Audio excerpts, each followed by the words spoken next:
Friday, so I've decided to do something Easter themed this week, and this is not necessarily a bake, it's more of an assembly job, but I think it would be a fun thing for kids to do, and you can bake some parts of it, but I'm not going to show you that bit, so it doesn't make much sense at the moment. I am going to show you how to put together chocolate Scotch eggs.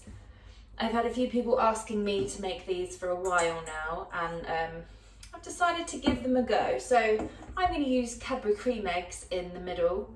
Any chocolate eggs are fine, so whatever you prefer to do. You basically need about 300 grams of brownie for this. So you could just buy the brownie bites from the supermarket. I tried to work it out earlier, and I think one box of the little mini bites is what you need for this recipe. I made some last night.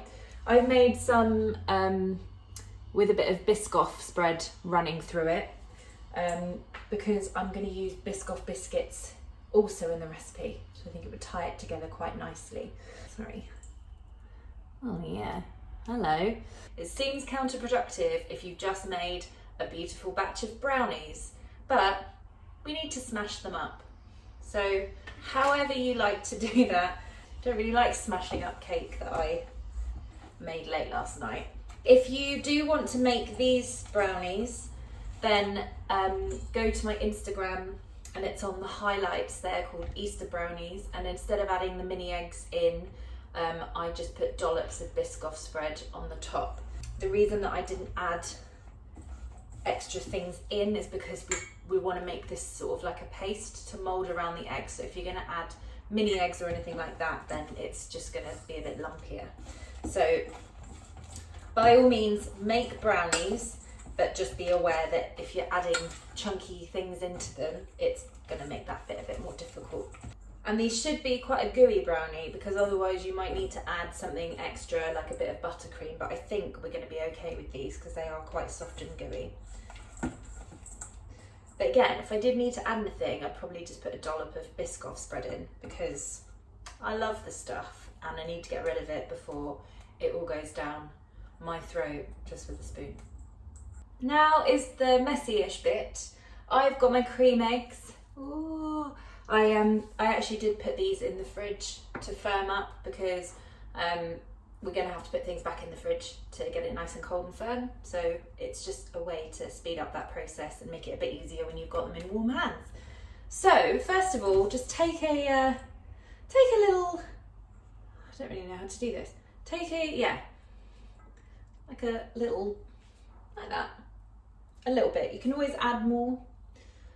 Just kind of put it in your palm and sort of press it down.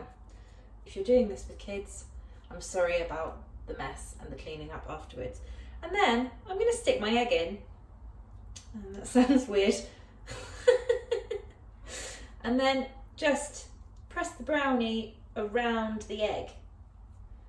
You want to obviously make it Scotch egg shaped, so you can keep adding bits of brownie until you've moulded it into a nice sort of ball. So all you need to do is just carry on with your eggs. By the way, I've got 6 cream eggs here. I don't know if I'll use them all, but I bought 6 just because. So yeah, keep working like that. Make sure that you've got all of your eggs covered in brownie, and then pop them in the fridge for at least half an hour. Just before those come out of the fridge, I have got a plastic bag full of about a third of a packet of biscoff biscuits. Someone's got a car and they want everyone to know. There we go. Right, so I have a freezer bag of biscuits. These might not be enough. I've not done this before, but I would rather do a few extra if I need them than have too many biscuits crushed up, because then I won't have biscuits to dunk in my tea. It will just be biscuit dust, and I can't do much with that. I'm going to start small and then do more if I need to. You can whiz these in a food processor if you have one. I do not, so I'm going to go old school. Give them a bash. And then when you've got big enough bits, So you can just roll it. Just roll out, and then basically this is the breadcrumbs of your Scotch egg. So these need to be really fine. No chunks. Now I have my Scotch egg breadcrumbs. You could do this with other biscuits if you prefer. I think a digestive or even a ginger nut would work quite well, but it's the colour that we kind of want for these, just because that looks like a lovely fried Scotch egg breadcrumb. I've taken them out of the fridge now, and they are nice and cold. So all we need to do is just hold it for a few seconds gently in the palm of your hand, just to warm up the outside bit. That is what's going to make the biscuit crumbs stick to the outside, hopefully. I've got my crumbs on a plate. Do that with my hand. DJ. Sorry. We're just going to stick the breadcrumbs to the egg. Roll it around. So just pat them down with your palm until you're basically covered. And it looks more like a Scotch egg.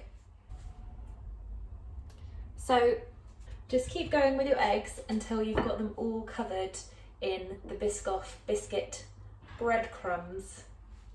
I have finished them all, and I just want you to see these. I'm quite happy with them, they're quite cool. They're a lot easier than I expected them to be. And all you need to do with those now is just keep them in the fridge until they're ready to eat. You could probably keep them at room temperature, but I wouldn't want to risk the brownie sort of getting too warm. As you can see, I smashed up too many biscuits, so now I'm going to have to buy some more cream eggs and make some more. I hope you enjoy your Easter, and give these a go if you have any spare time, or if you have leftover chocolate that needs using up.